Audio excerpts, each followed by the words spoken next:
Hi welcome to Janu vlog. Hi welcome to Janu vlogs. ఈరోజు అయితే మేము పొలం కాడికి అయితే వెళ్ళాము. చాలా అందంగా ఉంది. మా నేరేడిపళ్ళ చెట్టు చూసండి ఎంత అందంగా దగ్గర ఉంది. చాలా అందంగా ఉంటుంది. ఈ నేరేడుకాయల పండ్లు అయితే తినడానికి చాలా తీయగా ఇంకా ఒగరుగా ఉంటుంది. మేము చిన్నప్పుడు అయితే ఎగిరెగిరి తినేవాళ్ళం.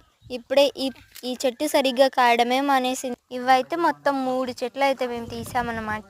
ఒక దాన్ని చంపేశాడు. ఇవి అయితే మేము ఎగిరెగిరి తీసుకొని తింటాం ఫ్రెండ్స్. ఈ కాయలు మాగాక నెక్స్ట్ వీడియోలో మీకు చూపిస్తాను. కామెంట్ పెట్టండి, అందులో షేర్ చేయండి, సబ్స్క్రైబ్ చేయండి. బాయ్. ఇలా చల్లటి వాతావరణంలో భలే ఉంటుంది. ఇంకా చెప్పనక్కల్లా మీకు తెలుసు. సరే బాయ్, నెక్స్ట్ వీడియోలో కలుసుకుందాం.